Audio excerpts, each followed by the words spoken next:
Tuhan, sungguh betapa kami rindu akan Engkau. Bahwa pada setiap kami boleh mengalami akan kehadiran-Mu, mengalami akan lawatan-Mu, karena betapa Engkau berharga dalam kehidupan kami.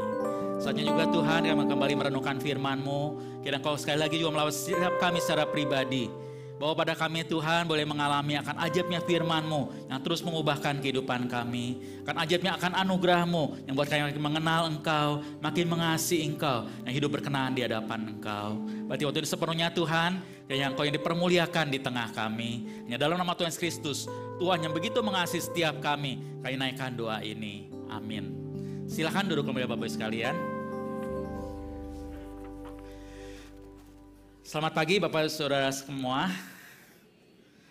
Bersyukur dalam anugerah Tuhan kita bisa kembali beribadah hari ini. Bapak Ibu sekalian, dengan anugerah Tuhan kita sudah sampai di bulan November Bapak sekalian ya. Bulan November menjadi bulan bersyukur untuk kita di gereja kita. Dan saya rindukan Bapak sekalian setiap bulan November kita kembali diingatkan. Kita bersyukur sama Tuhan, tapi bukan sebulan sekali Bapak sekalian, atau setahun sekali maksud saya ya saudara ya. Tapi sepanjang tahun. Mari kita rubah hidup kita menjadi satu gaya hidup yang bersyukur. Karena Bapak sekalian mengucap syukur itu merubah banyak hal. Waktu kita memandang hidup dengan berbeda, kita bisa bersyukur. Hidup kita itu berubah banyak saudara. Dari muka yang mungkin pahit, asem gitu orang bilang gitu ya. Sekarang jadi muka yang cerah saudara. Karena hidup itu begitu indah. Begitu banyak kebaikan Tuhan. Itu bulan ini kita mau ingat kembali Bapak sekalian. Tapi saya ajak kita juga ingat kembali tema tahunan kita. Tema tahun kita adalah apa Bapak sekalian? Mengasihi Tuhan dengan segenap hatiku, gitu saudara ya. Waktu kita mengasihi Tuhan, saudara sampai di bulan November ini, apa kita sudah mengasihi Tuhan, bertumbuh, mengasihi Tuhan itu seumur hidup kita tentunya saudara sekalian ya. Tapi kalau mengasihi Tuhan kita makin bertumbuh, makin maju. Dari Januari sekarang sudah sampai di November, kita sudah belajar, oh sekarang saya makin mengasihi Tuhan loh gitu. Kita bisa rasa sendiri, nggak perlu sombong bangga sama orang itu enggak saudara ya. Tapi kita sendiri yang merasa, apakah saya makin mengasihi Tuhan. Maka hari ini Bapak sekalian dalam rangkaian tema tahunan kita mengasihi Tuhan segenap hatiku gitu ya saudara ya. Juga dengan tema Thanksgiving, saya mengambil satu tema kita tahu sekarang dikatakan titik-titik gitu ya. Nanti kita lihat ayatnya ya. Bagi yang mengasihi Tuhan. Kita akan melihat bahwa ternyata bagi orang mengasihi Tuhan itu hidupnya pasti bisa bersyukur sama Tuhan. Karena dia tahu Tuhan itu tuh bekerja segala sesuatu dalam kehidupannya. Mendatangkan kebaikan bagi orang yang percaya. Nah bagi sekalian maka hari ini saya ajak kita belajar berpikir dari sisi itu. Berpikir bagaimana seorang yang mengasihi Tuhan punya cara yang berpikir yang berbeda sehingga dia bisa melihat kehidupan dengan berbeda dan dia bisa mengucap syukur dalam kehidupan yang dijalani. Nah saya rindu ini satu bagian yang boleh ingatkan kita menutup tema sepanjang tahun ini karena nanti Desember saudara sekalian kita masuk ke Natal saudara ya. Nah saya awali dengan satu kisah pembuka saudara ya. Ada seorang bernama Dennis Wesley. Dennis Wesley ini seorang pembicara yang sering diundang, seorang motivator gitu saudara ya. Tapi dari cerita saya lihat sebenarnya dia seorang Kristen. Cuman memang saya nggak ketemu detailnya saudara ya. Dia suatu saat diundang bicara di sebuah seminar. Jadi dia harus berangkat dikatakan dari Chicago ke LA saudara ya. Waktu dia siap naik pesawat 25 Mei 1979. Dia sudah siap naik pesawat. Tapi dikatakan itu bandaranya sangat ramai sekali, jadi dia sampai ke bandara itu pas-pasan, saudara setengah mati. Sampai dia lari, dikatakan bahkan digambarkan seperti dia lari kencang, saudara ya. Pas mau masuk ke pesawat itu di gerbangnya, di gate itu yang orang mau masuk, saudara ya, kita mungkin sebut sebagai garbarata, saudara tahu ya, yang lorong itu orang masuk pesawat. Begitu dia nyampe, itunya sudah ditutup, saudara, pintu ujungnya yang mau masuk pesawat itu. Dia ketok-ketok, orang sana nggak mau buka lagi, saudara, itu sudah ditutup. Jadi akhirnya sudah pesawat jalan saudara. Wah dia kesal sekali saudara ya. Akhirnya dia bilang, wah saya harus komplain nih karena saya ketinggalan pesawat. Dia mau komplain, mau ganti tiket pesawat. Akhirnya dia ke customer service saudara biasa, dia antri. Sekitar 20 menitan kemudian ternyata berita berubah saudara. Jadi gempar. Karena mengagetkan, karena ternyata adalah apa? Pesawat yang dia akan naik itu baru mau take off saudara ya, mau terbang ternyata kemudian ada masalah. Mesin sayap kirinya lepas. Akhirnya pesawat kehilangan keseimbangan, berputar lalu jatuh. Setelah jatuh pesawat itu seluruh penumpangnya, 271 orang penumpang, dia penumpang dan kru pesawat, 258 penumpang dan 13 kru dikatakan meninggal semua. Jadi saudara begitu dia dengar kabar pesawat itu jatuh gitu, saudara pasti meledak, saudara kebakaran, meninggal semua. Apa yang terjadi dengan si Dennis ini? Dikatakan semua kekecewaan dia, semua kemarahan dia langsung hilang, saudara. Dia di tengah kekagetan dia, dikatakan dia semua marahnya, kecewanya hilang, berganti dengan syukur yang mendalam. Karena apa dia? Dia satu-satunya mungkin yang nggak sempat masuk ke situ, saudara. Dan dia yang lolos, saudara. Saudara, pernahkah dalam kehidupan kita berpikir juga ternyata banyak hal yang tidak ada yang kebetulan sebenarnya dalam kehidupan kita. Kadang kita melihat sesuatu seperti kebetulan terjadi, lalu lewat demikian saja. Padahal dalam diri orang yang percaya Tuhan, kita boleh melihat tidak ada yang kebetulan bagi orang yang percaya pada Tuhan. Maka orang yang mengasihi Tuhan, saya ingin belajar dari setiap kita waktu kita mengasihi Tuhan, kita akan melihat dunia dengan cara yang berbeda. Karena kita tahu ada Tuhan yang pegang kendali. Ada Tuhan yang turut bekerja melakukan kebaikan bagi orang yang mengasihi Dia. Dan ada Tuhan yang selalu bersama dengan kita. Saja kita lihat dulu bagian firman Tuhan jadi dasar perenungan kita hari ini. Dari 3 bagian firman Tuhan.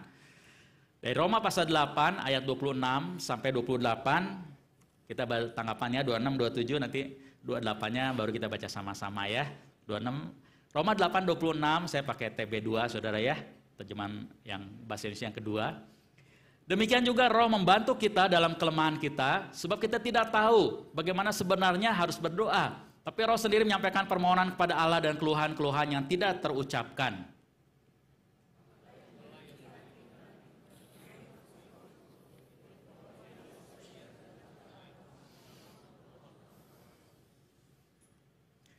Kita tahu bahwa Dia turut bekerja dalam segala sesuatu demi kebaikan orang-orang yang mengasihi Allah, yaitu mereka yang terpanggil sesuai dengan rencananya.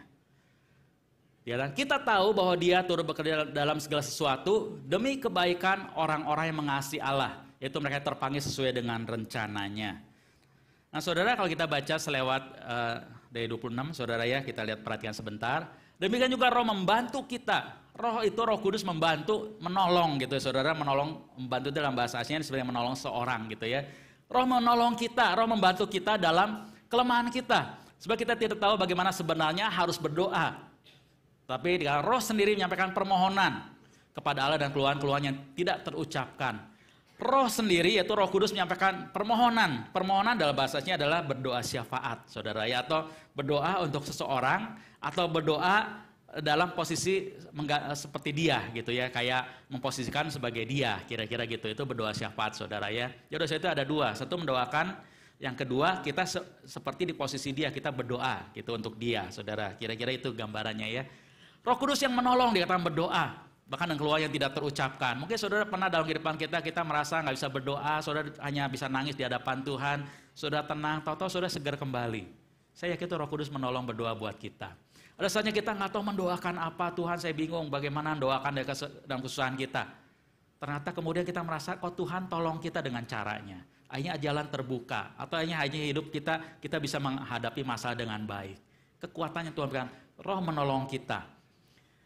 Allah yang memiliki hati nurani dikatakan mengetahui maksud Roh itu bahwa ia sesuai dengan kehendak Allah memohon untuk orang kudus. Itu karya Roh Kudus dalam kehidupan orang percaya, orang kudus. Setiap kita, saudara. Nah, tapi sekarang ayat yang penting hari ini fokus kita adalah ayat ke-28, saudara.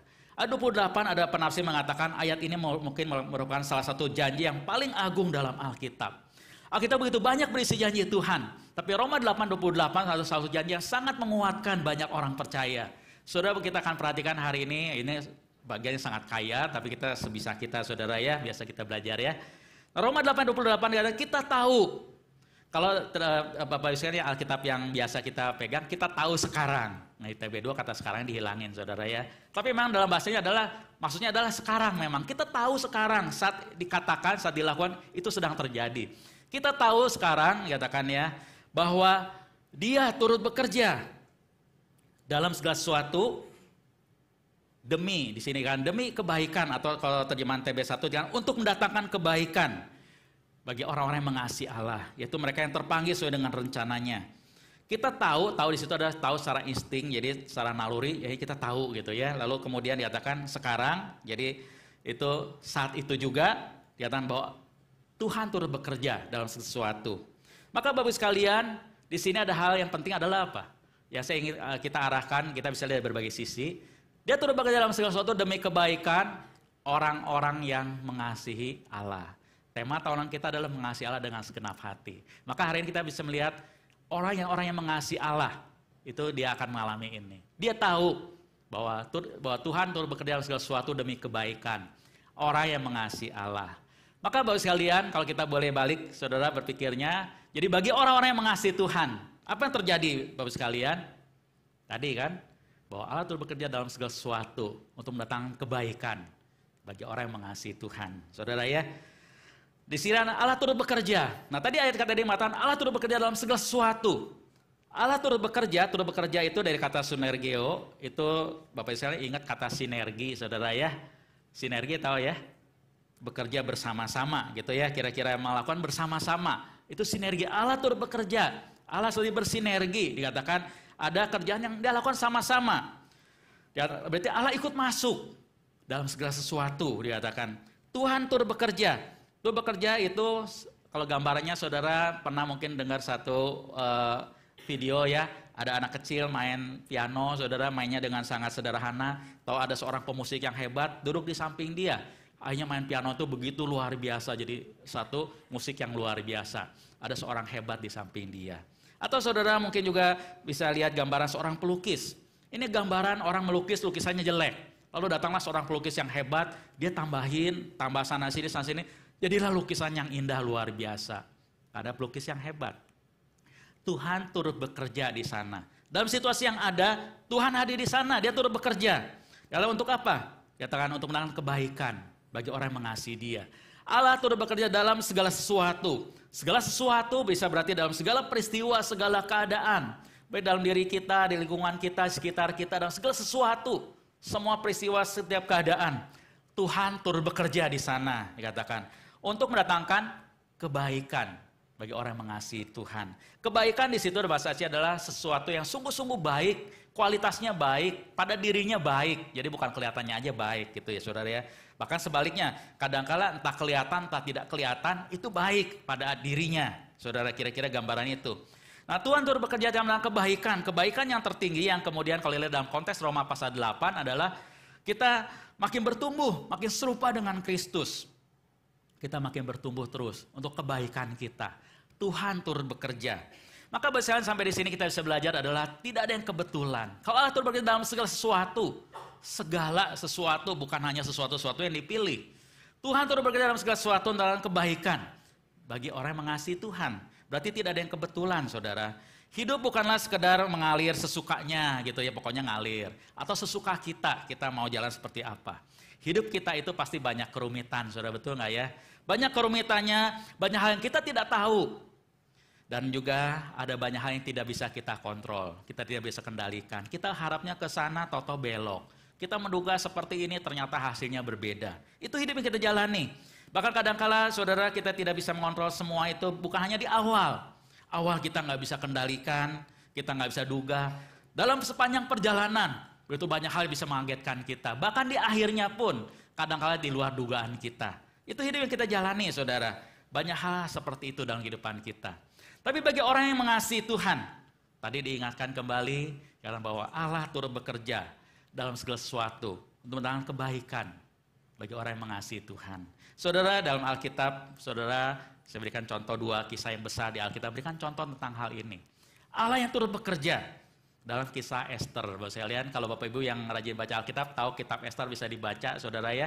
Kitab Esther satu kitab yang unik, karena dalam kitab Esther itu tidak pernah dituliskan kata Allah di dalamnya. Tapi kitab Esther itu, di balik itu kita bisa lihat karya Tuhan yang luar biasa. Diceritakan di dalam kitab Esther ada seorang bernama Esther dan keponakannya, gitu ya, namanya Mordekai, yang merawat dia. Kemudian kita bisa melihat Esther diangkat jadi ratu. Setelah jadi ratu, dikatakan suatu saat ada masalah terjadi. Karena ada seorang pejabat bernama Haman yang sangat haus untuk dihormati. Haman ini marah karena waktu dia diangkat jadi petinggi, naik pangkatnya gitu ya, semua orang sujud hormat sama si Haman. Mordekai nggak mau karena Mordekai seorang Yahudi, dia hanya orang-orang sama Tuhan, kira-kira gitu saudara ya. Haman akhirnya marah. Begitu dia tahu, dikatakan, oh ternyata ini orang Yahudi. Dia bilang, itu terlalu kecil, saya cuma bunuh 1 orang. Saya mau habisin semua orang Yahudi. Bikinlah dia segala cara dengan segala triknya sampai dia kayak bikin cara supaya raja pun akhirnya kasih izin tanpa raja sadari, saudara gitu ya kira-kira ya. Jadi situasi menjadi kritis, saudara. Karena waktu itu dikatakan apa? Haman akan mengusahakan supaya semua orang Yahudi di seluruh daerah negaranya itu, daerah kekuasaan waktu itu, media Persia bisa dibunuh semua, saudara. Akhirnya si Mordekai temui Esther, dikatakan dikirim pesan, kamu harus ngadep sama raja. Kamu usahakan apa yang bisa kamu lakukan, menghalangi rencana si Haman ini. Akhirnya saudara, singkat cerita, orang Yahudi bisa luput dari rencana jahat si Haman. Akhirnya Hamannya malah yang akhirnya mati, saudara. Itu yang terjadi. Saudara, waktu baca dalam kitab Esther, saudara menemukan adalah apa? Banyak hal yang sepertinya kebetulan, yang sebenarnya apa mengherankan, saudara. Bukan kebetulan yang sembarangan. Bukan kebetulan si Esther kemudian diangkat terpilih jadi ratu. Bukan kebetulan juga satu saat peristiwa raja susah tidur, akhirnya cerita jadi berubah, saudara. Banyak sisi-sisi yang berbeda, saudara akan temukan dalam kitab Esther. Lalu kemudian saudara, ini kisah Esther, saudara bisa baca lebih detail di Alkitab. Lalu kemudian kita bisa baca kisah Yusuf. Yusuf di sini, Yusuf adalah anak Yakub, saudara. Yusuf di Alkitab banyak nama Yusuf, saudara ya. Yusuf di sini yang kita tahu ada Yusuf, yang saya cerita ada Yusuf anak Yakub.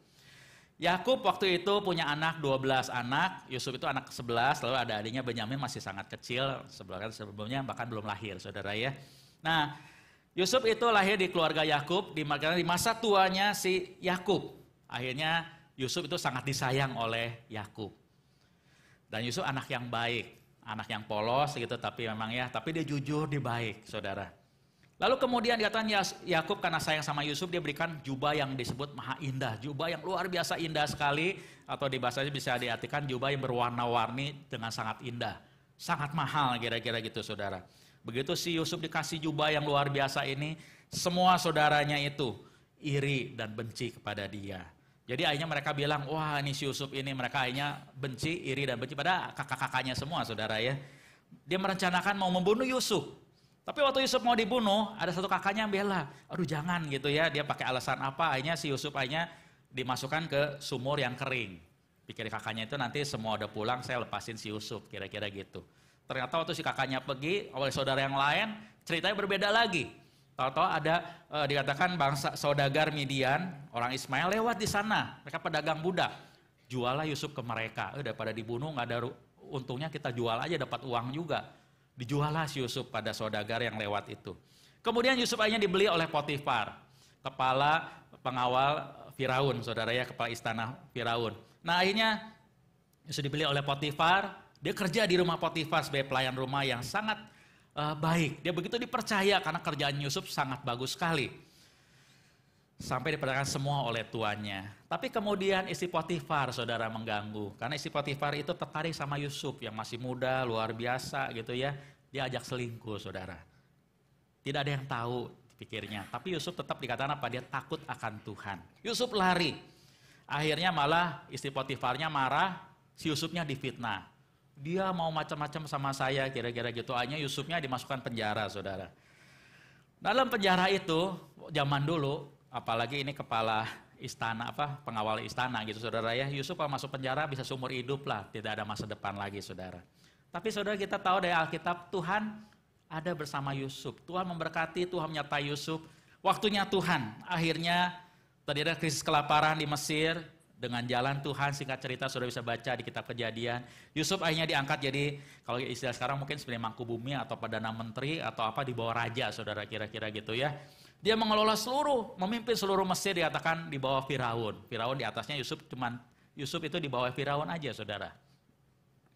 Melalui Yusuf akhirnya dikatakan mereka bisa selamat dari bala kelaparan yang satu itu ada. Yusuf dikatakan menyelamatkan bukan hanya bangsanya sendiri, keluarganya sendiri, tapi orang Mesir juga, bahkan seluruh dunia yang waktu itu kelaparan. Melalui pekerjaan Yusuf, dia bisa mengatur semua bisa terjadi. Nah saudara, waktu kita baca kisah Yusuf, kita akan melihat adalah apa? Bukan kebetulan juga banyak terjadi di sana. Yusuf sempat mau dibunuh, saudara. Coba kalau dibunuh, cerita berbeda, saudara. Yusuf nggak sampai mati, saudara. Dia dijual pada bangsawan yang lewat. Nggak yang jualnya yang lain lagi. Dia jual ini ternyata bisa dibeli oleh Potifar. Lalu dari cerita Potifar itu akhirnya Yusuf bisa masuk ke di penjara akhirnya bisa sampai ke Firaun. Akhirnya jadi orang penting di sana dan Tuhan pakai Yusuf dengan luar biasa. Apakah kebetulan di sana, saudara? Tidak ada yang kebetulan, saudara. Walaupun kalau kita hanya membaca ceritanya, ngalami kejadiannya, kita merasakan, waduh hidup kok sial banget ya Yusuf ya, disayang, dibenci keluarga, udah kerja benar-benar malah masuk penjara lagi, difitnah, lalu tidak ada masa depan lagi. Tapi beda waktu di tangan Tuhan, saudara. Waktu Tuhan turut bekerja. Nah saudara, sampai di sini dulu kita mesti melihat bahwa Tuhan turut bekerja dalam segala sesuatu. Saudara, kalau kita boleh lihat, Allah turut bekerja dalam segala sesuatu.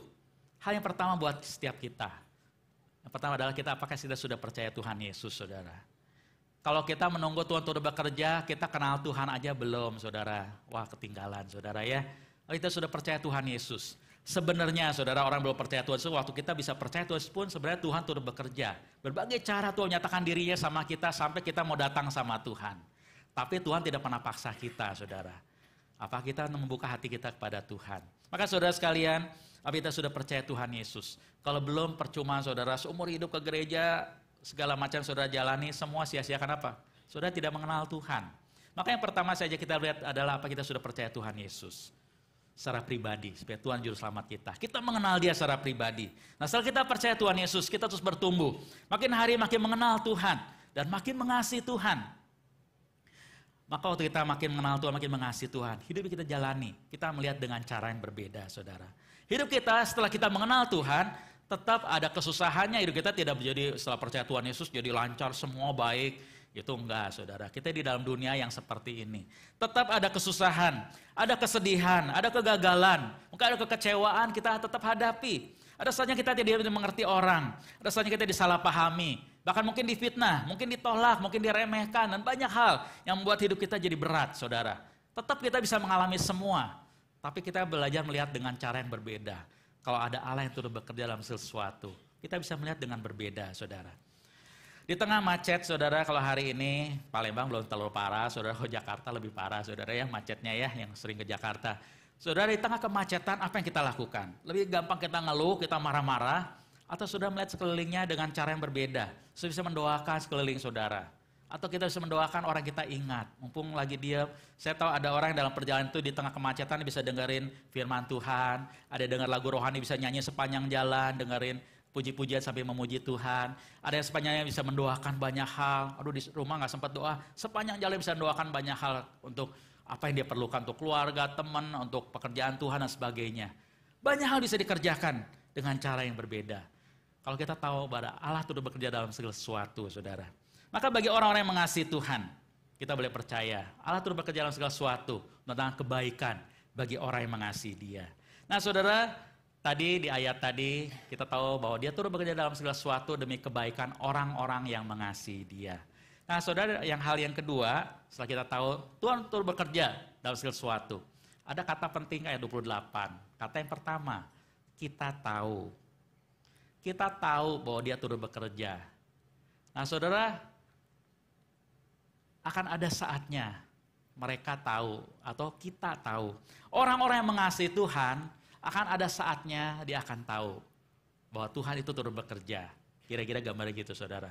Ada saatnya orang yang percaya Tuhan akan satu saat tahu, dalam bahasa itu adalah insting, saudara, kayak naluri gitu ya. Saudara jadi, kamu tahu nggak? Iya, saya tahu gitu. Begitu ngeh kalau orang bilang gitu ya, bisa kemudian terbuka.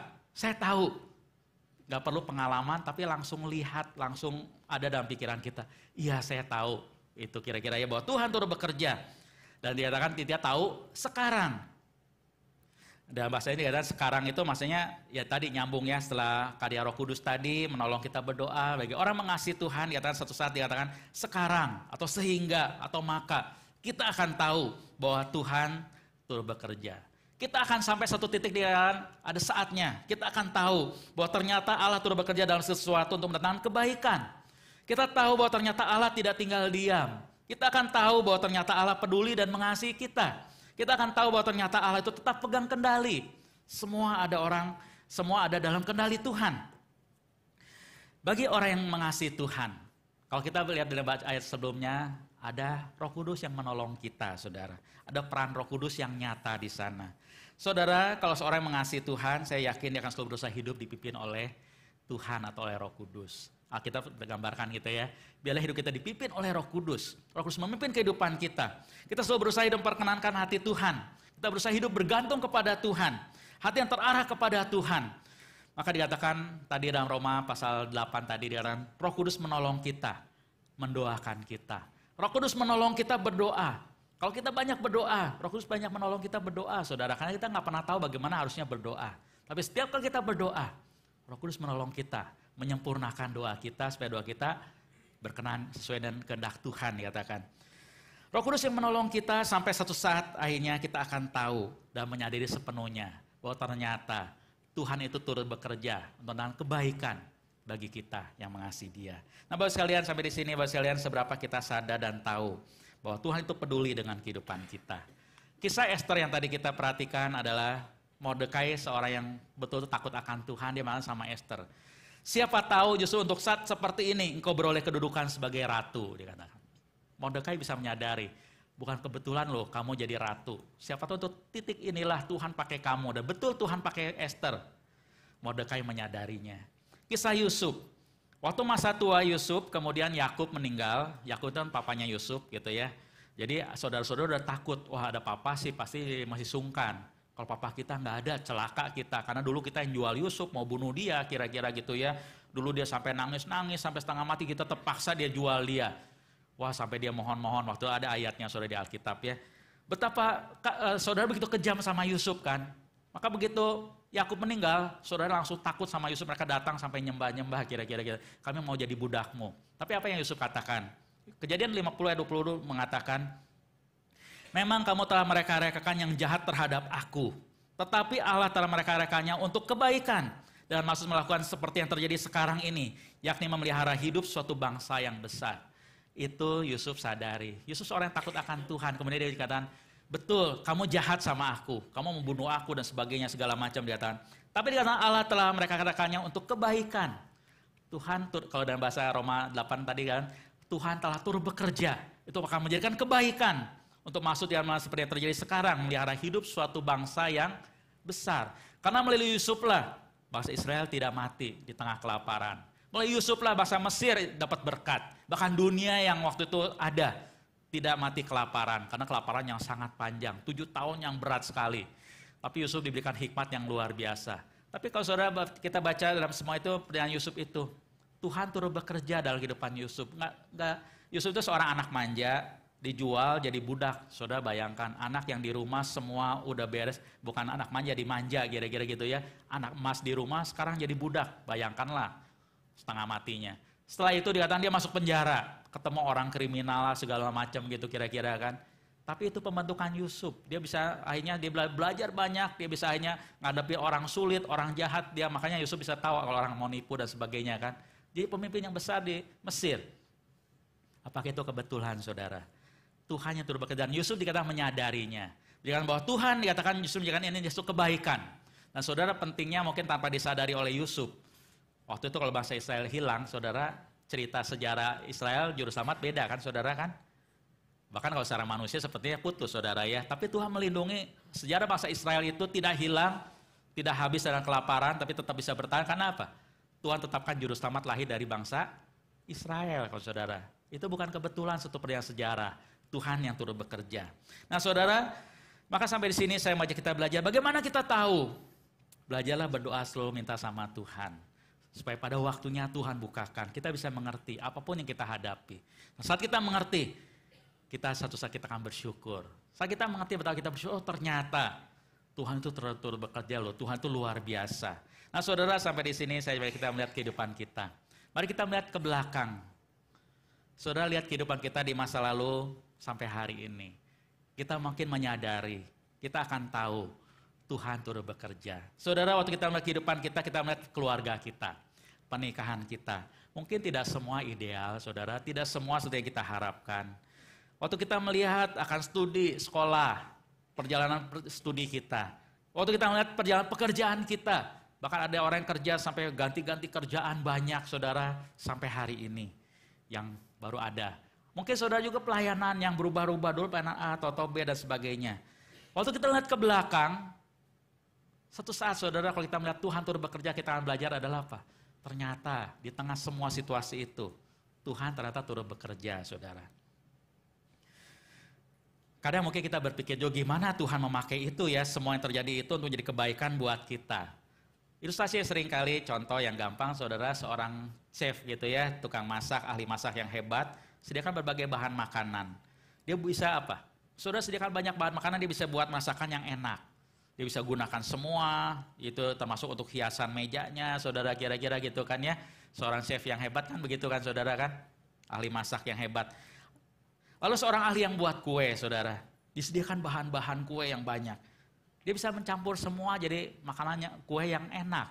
Saudara bayangkan kalau saudara cobain satu-satu, telurnya, terigunya, sodanya gitu ya, gula, mentega, tepung semua, saudara cobain satu-satu. Yang enak mungkin cuma gula manis, saudara ya. Yang lain pasti rasanya nggak karuan, saudara ya. Tapi waktu disatukan jadi masak jadi kue. Wah, kue yang enak sekali. Seorang pelukis, waktu dikasihkan berbagai warna. Kalau kita melihat warna-warna jelek-jelek apaan nih. Tapi begitu warna itu dirangkai dengan sangat indah, jadi lukisan yang luar biasa indah. Itu manusia, saudara. Apalagi Tuhan. Kalau Tuhan waktu merangkai semua, Tuhan turut bekerja dengan kebaikan. Tuhan yang mengasihi kita, Dia adalah pencipta yang besar.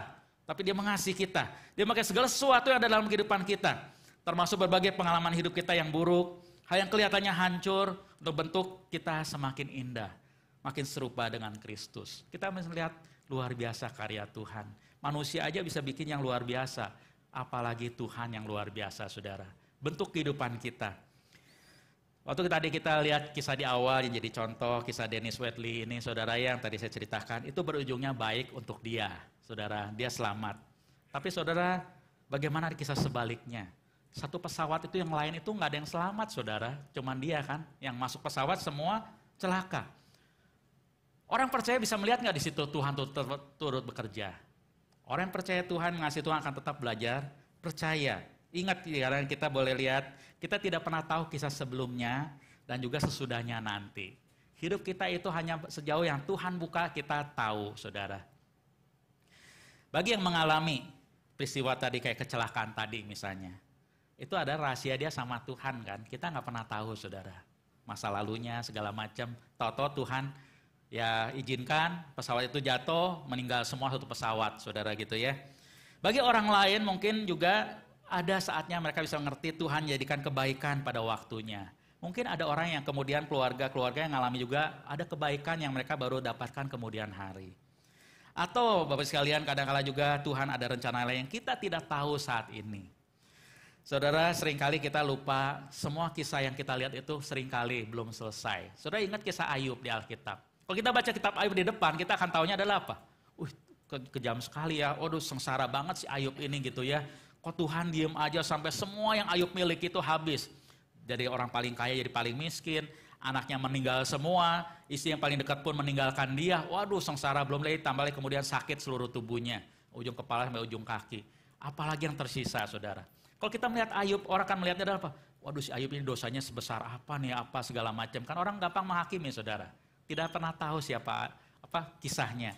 Tapi kalau kita baca di Alkitab, itu belum selesai, saudara. Setelah kita baca kitab Ayub sampai pasal terakhir baru kita tahu hidup Ayub berubah. Dan ternyata Ayub memang tidak salah. Cuma Ayub mengalami pengujian dari Tuhan yang Ayub sampai mati pun gak pernah tahu. Kita yang baca ceritanya kita tahu.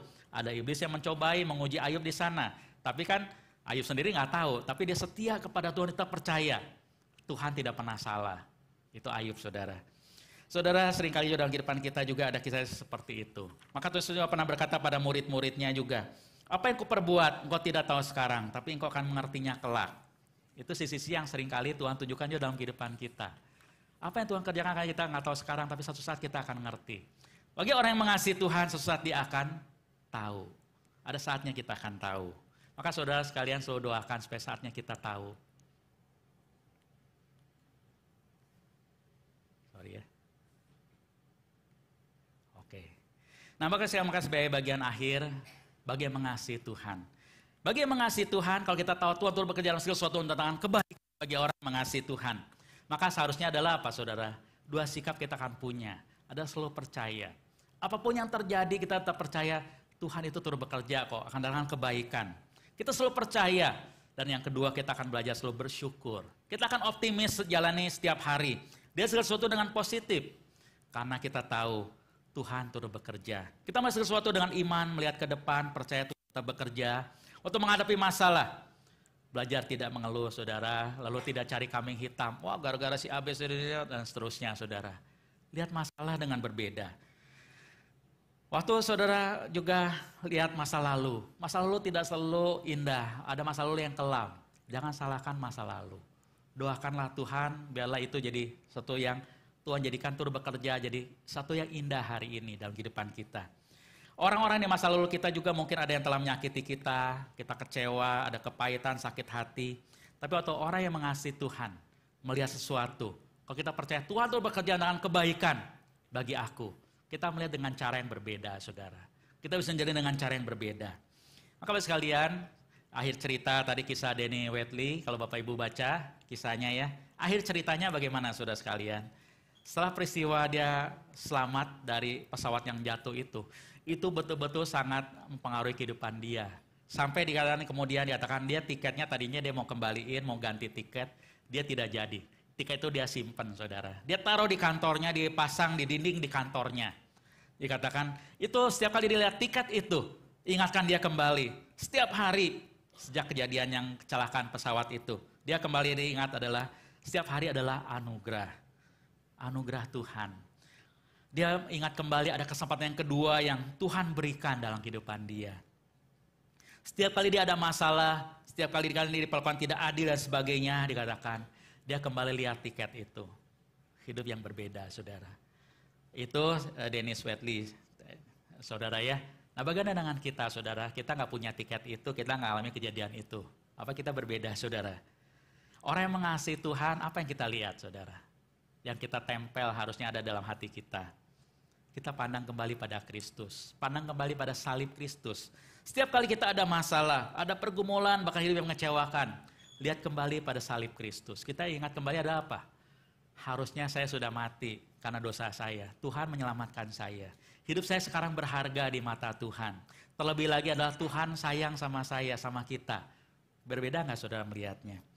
Waktu kita dalam pergumulan, dalam masalah yang begitu berat, kita ingat kembali, ada Tuhan yang mengasihi kita. Dia begitu peduli dan keadaan kita, dia peduli sama kita lebih daripada siapapun juga. Percayalah, dia mengasihi kita, dia adalah Tuhan yang maha kuasa, yang sanggup menjadikan semua jadi kebaikan bagi setiap kita yang mengasihi dia. Maka Josh Muller pernah mengatakan satu kata yang luar biasa ya. Josh Muller seorang beriman yang luar biasa. Dikatakan, di dalam 1000 pencobaan, tidak hanya 500 dari 1000 pencobaan itu yang dipakai Allah untuk mendatangkan kebaikan bagi orang percaya. Tapi 999 ditambah 1. Jadi maksud dia adalah apa? Dalam 1000 pencobaan pun dikatakan Tuhan pakai semua, nggak ada yang Tuhan buang, saudara.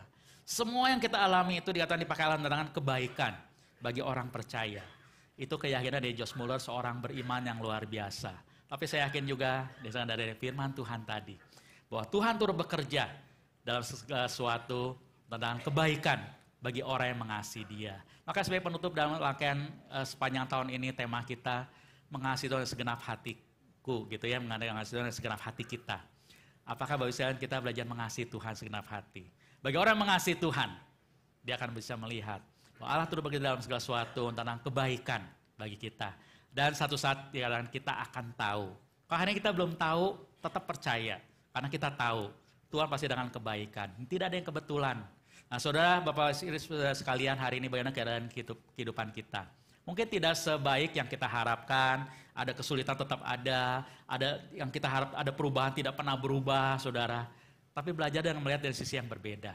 Kalau Tuhan turut bekerja dalam segala sesuatu, datang kebaikan buat kita. Di dalam situasi yang seberat apapun, Tuhan turut bekerja kok di sana. Dengan kebaikan buat kita.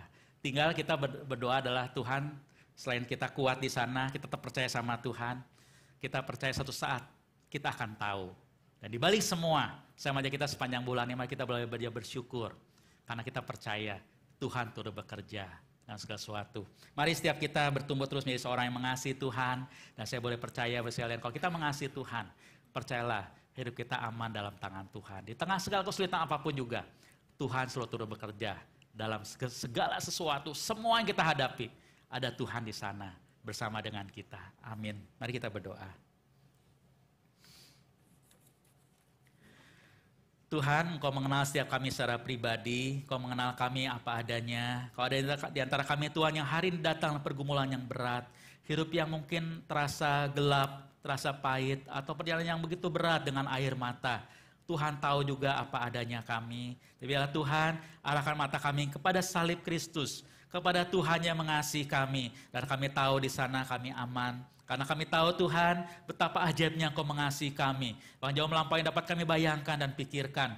Kasih Tuhan yang ajaib, yang begitu ajaib boleh Tuhan nyatakan dalam kehidupan kami. Engkau menyelamatkan kami, tapi juga Engkau boleh menyelamatkan kami sehingga kami boleh hidup yang kekal di dalam Tuhan Yesus.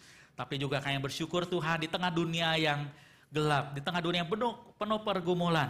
Ada Tuhan yang turut bekerja dalam segala sesuatu, semua yang kami alami, tentang kebaikan bagi setiap kami yang mau belajar mengasihi Engkau. Maka Tuhan arahkan hati kami selalu kepada Tuhan, menjadi yang paling utama, Tuhan yang kami kasihi. Nah, kami boleh melihat Tuhan di dalam segala yang terjadi. Kami bisa melihat ada Tuhan di sana. Biar hati kami boleh terarah kepada Tuhan, penuh percaya. Juga Tuhan berikan kembali hati kami, Tuhan cerahkan, kami bisa belajar bersyukur dalam segala keadaan. Karena kami tahu, apapun yang kami hadapi, ada Tuhan bersama kami. Ada Tuhan turut bekerja, menjalankan kebaikan bagi setiap kami. Terima kasih Tuhan, arahkan hati kami selalu kepada Engkau, terus bersyukur, terus makin menyadari. Dan saatnya Tuhan, anugerah Tuhan kami boleh belajar makin tahu. Waktu kami menengok ke belakang, betapa ajaibnya karya Tuhan dalam kehidupan kami. Betapa ajaibnya cinta Tuhan dalam kehidupan kami. Terima kasih Tuhan, hanya dalam nama Tuhan Kristus kami naikkan doa ini. Amin.